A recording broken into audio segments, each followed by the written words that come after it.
বীরভূম জেলা হচ্ছে পশ্চিমবঙ্গের তৃণমূল কংগ্রেসের লুটের যে ক্ষেত্রগুলি আছে তার অন্যতম ক্ষেত্র।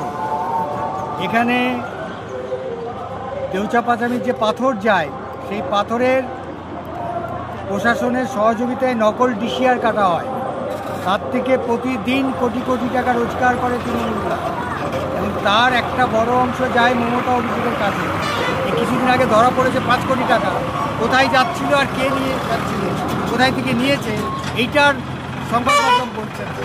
এইটা আসলে যাচ্ছিল হচ্ছে তৃণমূলের রাজ্যের যেখানে এই টাকা জমা হয় সেখানে যাচ্ছে। দ্বিতীয় বিষয় হচ্ছে এখানে বালি তোলা, নদীগুলো বালি তুলতে তুলতে নদীর দিক পরিবর্তন হয়ে যাচ্ছে। দুদিন আগে তো এরকম একটা পরিস্থিতি হয়েছিল, তিলপাড়া ব্যারেজ, সেটা ভেঙে পড়ে যেত, খুব একটা করে রক্ষা হয়েছে।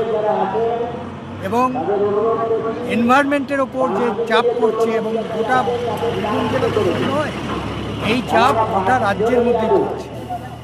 তারপর আপনার দেউচা পাঁচামিতে কয়লার খনি হচ্ছে, কে বলছে? মমতা ব্যানার্জি। আর কোর্টে যখন আমরা কেস করছি, পিআইএল হচ্ছে, তখন ওদের ডিপার্টমেন্ট বলছে ওখানে কয়লার খনি হচ্ছে না, ওখানে শুধু পাথর তোলা হচ্ছে। এই সব বিষয়ে দেখবেন যে এদের এইটা করতে হবে, ওইটা করতে হবে, এই দাবি নিয়ে এদের বিরুদ্ধে আন্দোলন করার কোনো সুযোগ নেই। এই সরকারটা এবং বিজেপির সরকারটা, বিজেপির সহযোগিতায় তো এগুলো করছে, ফলে তৃণমূল বিজেপিকে বাংলা থেকে হটাতে না পারলে এখানে কিছু লাভ হবে না, এখানটাকে বাঁচানো যাবে না। ওই জন্যই আমরা বাংলা বাঁচাও, এটা সাধারণ মানুষের আওয়াজ, সেইটাকে আমরা সংগঠিত করে মানুষের কাছে যাচ্ছি।